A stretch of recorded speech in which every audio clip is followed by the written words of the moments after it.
so I've really focused on how to make that happen, but also to make sure that we take action. Because you've heard so many beautiful philosophies today, and I think philosophy is what gives us the quality of life, but only if we act on it, right? It's philosophy and strategy with action. A philosophy you don't act on is a dead philosophy.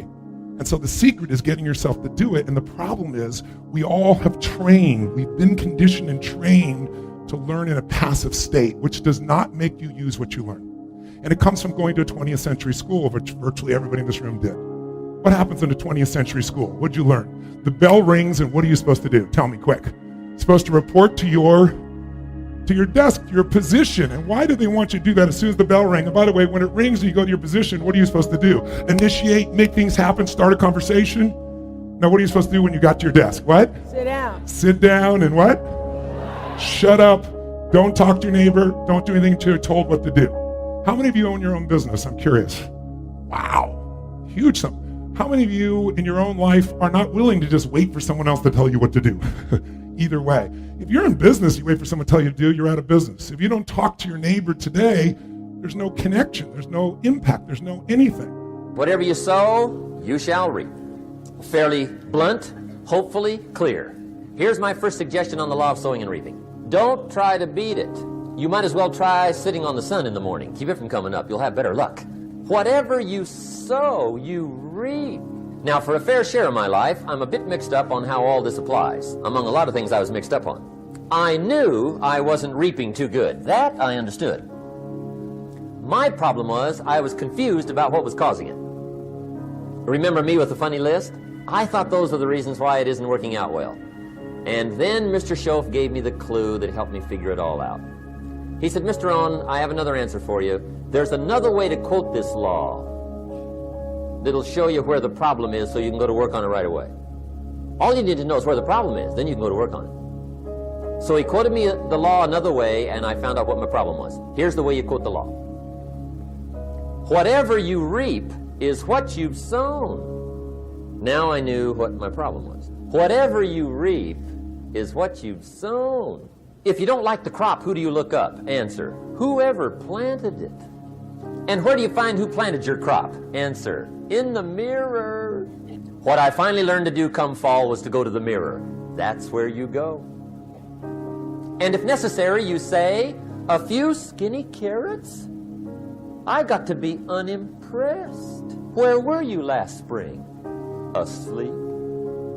Didn't you read the books? Did you break your hoe? If you sit and learn in a passive state, as you have today, it feels really comfortable, it feels really beautiful. And you take it in, you feel all the emotion. But the problem is there's no sense of action tied to it.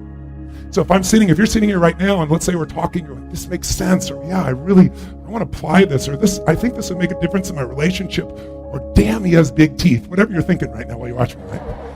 But if you're sitting here and you're in a great state, but you're learning like this, you might go, that's really important, I'm going to do that. I really am. And later on, your brain will go, I need to do that. I really do. And there's not enough to push you over the edge. How many follow what I'm talking about here? Say aye. Aye. So I'm going to ask you a couple things. One, you're already doing it. If I ask you a question, please yell out the answer. It's not so we have a revival session, because I don't really believe in positive thinking. I never have. Oprah knows that. I believe in the truth. I believe in intelligence. I don't think you should go to your garden and say, there's no weeds, there's no weeds, there's no weeds, and chant a bunch of affirmations. I believe you got to find the weed and pull it out. That's being pragmatic, that's practical, that's real. And you're going to feel better when you're taking the right actions. Or you can feel better by thinking nice thoughts, but then you'll go back and your life still won't respect the results. So my flavor is about results. My flavor is not about just discussion. And so it might feel a little bit jolting to you because I've watched some of the talks and they're so laid back and so enjoyable. But if you're willing to try on the flavor, you might find there's a skill set there that you might find useful in your life. Who's open to it? Say ah. Then if we yell back the answers, the other value is research shows if you sit and listen passively, in 30 days you'll remember 10% of what I said, which means I wasted your time, I wasted mine. I don't want to waste your time or mine, and you don't want to waste yours. I came here with a heart saying, I don't come here to give a talk. I come here to make sure you have the chance, if you want to change your life today without any exaggeration or hyperbole in that statement. Because what changed, thank you, give her a hand. Let's do it. I like that. Some people never will have much. They're too cautious. Now, you can also be too reckless, but you can also be too cautious. This is called the timid approach to life. And my caution was always the risk. Risk used to drive me right up the wall. I used to say, what if this happens? It's called the language of the poor. What if this happens? And on top of that, if this was to happen, look at the fix I'd be in. I better not try. I could always ace myself out. Then I'll tell you what changed my whole life when I finally discovered it's all risky. The minute you were born, it got risky. If you think trying is risky, wait till they hand you the bill for not trying. If you think investing is risky, wait till you get the tab for not investing. See, it's all risky. Getting married is risky. Having children is risky. Going into business is risky. Investing your money is risky. It's all risky. I'll tell you how risky life is. You're not going to get out alive. That's risky. The Englishman says, well, if that's the way it's going to work out, let's give it a go. Right, that's what it's for. Give it a go. Somebody says, yeah, but I'm looking for safety and security. Fine, then huddle in a corner. We'll cover you with a sheet, bring you 3 meals a day. And we'll protect you, feed you, look after you, care for you. We won't let anything happen to you. And you'll probably live to be 100. The guy said, well, yeah, I'd live to be 100. But what a way to live. Right, what a way to live, safe and secure. Don't ask for security. Ask for adventure. Better to live 30 years full of adventure than 100 years safe in the corner. And see, it's not important how long you live. What's important is how you live. Because the only thing that changes our life is not more information. Knowledge is not power. It's potential power. What's more important than knowledge? What's more important than information? Action. That's right. Execution trumps knowledge every day of the week. And lots of us, how many of you in this room already know lots of things you should be doing that would make your life better, but you're not doing it? Raise your hand and say, aye. So part of that is we've been trained to be passive, and I'd like to see if we could train ourselves to be a bit more active. So the way to do this, to give you an example, might be to say, let's use our bodies in the most active way, not just yelling back and forth, but we also want energy. Because if you really think about it, what gets you to build something, create something, make something happen is energy. If the energy's not there, you're going to have the best intent, you're going to have a beautiful heart, but you're going to have to fall through. In fact, if I said to you, there are two people that loved each other, and they're in a relationship, and they adore each other, and they both are living life where they feel so much passion, so much aliveness, not just for each other, but the way they live their life. They're in a beautiful state. They have high energy. They feel really good. They're in what I would call just an extraordinary state of mind and heart. What's this relationship going to be like when two people are absolutely living the way they want to live? They're not beating themselves up. They're going for it. They're succeeding and failing, but they're feeling fully alive. How will the relationship be? You tell me. Good, poor, okay, great? What will be? It's going to be incredible, because that energy puts us in a state where we're going to do the right things automatically. You don't have to work on it. It doesn't take willpower when you're in the right state. But when you're in the wrong state, let's go to two people that are doing okay. Their life is not where they want it to be. They're really not enjoying their work that much. They got frustrations with the children, and they don't have frustrations with each other, but they're in that state all day long. And they both love each other, but they're okay. What's the relationship going to be like? Extraordinary, okay, or terrible? What would you say? Okay. And okay really is terrible. Is it not? If you say to a woman, how's it going? Okay. Oh, is it true? Or a better one, fine. You all know what fine means, right? I know what fine means. I'm not a dumb guy, right? But if you got two people in a really lousy state, low energy, lousy energy, it's not about each other. They're stressed about things. They're overwhelmed. They've allowed the external world to control their internal world. They've lost their center. And they love each other, and they're both in lousy states. Are they going to say and do things that are going to mess this relationship up, even though they love each other? Yes or no? You better believe it. So that's the danger zone. The other danger zone is one of you is in a great state and one is in a crappy state. Because when that happens, you work so hard to be in a good state. Why can't they be happy? Who knows what I'm talking about? Or honestly, if you're extremely feminine, you'll come down here and feel them with them so they feel solidarity, and now you both feel like we've made some real progress. Right? Who knows what I'm talking about here? Say aye. So I'd like to offer you an alternative if you're willing to try it on for 90 minutes. You can always go back to the old way if you don't like it, but to see if you aren't getting the level of result you want so far, and you're as committed as you are, you're in this room today, you're a seeker. There's a step beyond seeker. It's a liver. It's when you live this stuff. And you can't just, I should say you can't. You can do whatever you want. But for me, a seeker is step one.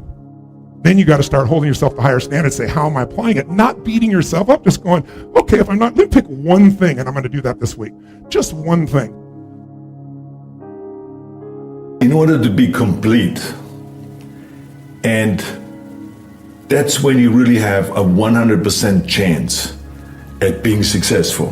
When you have a complete situation, that means that you have developed your body, meaning your health, your strength, your energy, and all of that makes you much more positive, right? Because that's when you wake up, when you feel strong and you feel fit and you ride the bicycle in the morning, the whole world looks much more bright.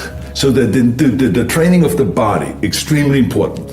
The training of the mind, extremely important. This is why I say to people, I say you got to educate yourself, you got to read something every day, you got to learn a new language.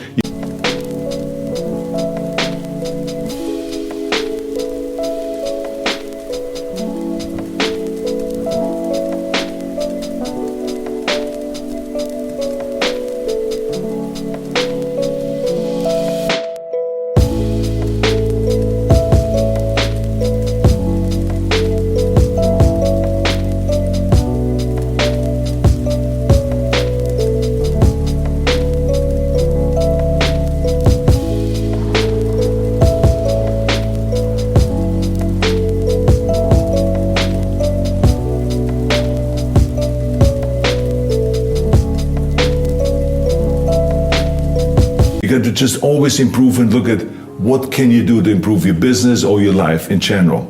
So to develop the mind and then to develop the spiritual side and the soul, extremely important also. So if we put those three things together, we have total completion. And this is why that physical training, and I'm not talking about wanting to win Mr. Olympia, no.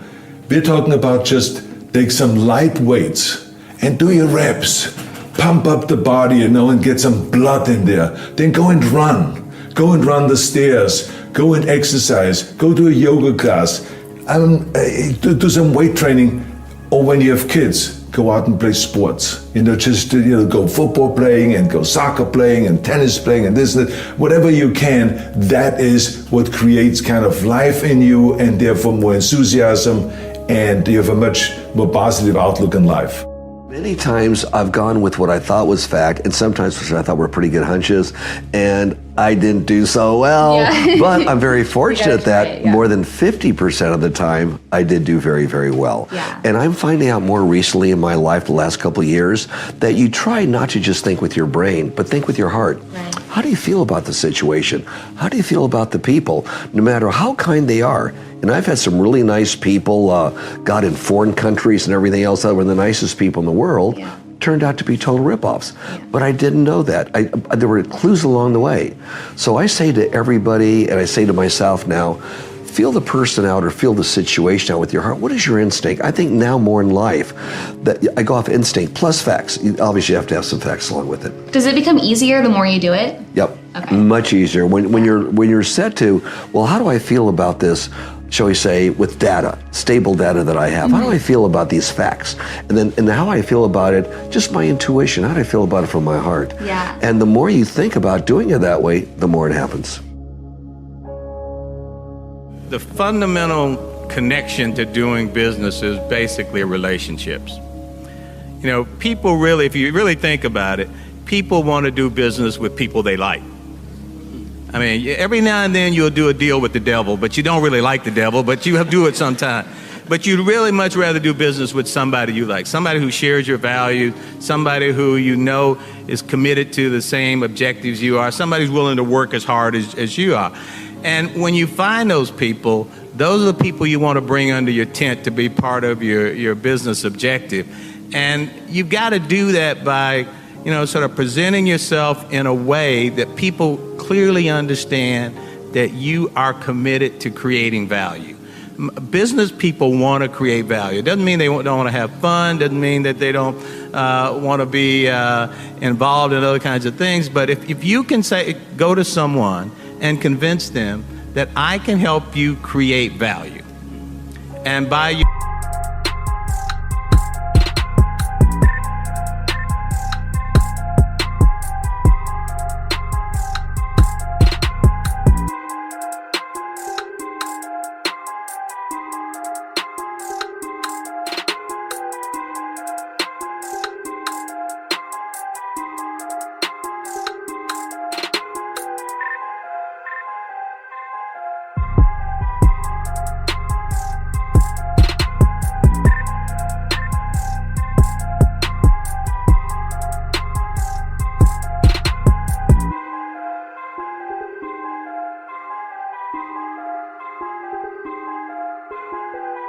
Your ability to articulate that and to communicate it, and to give people the impression that you will work as hard as they will to create that value, you're going to find people wanting to come to you.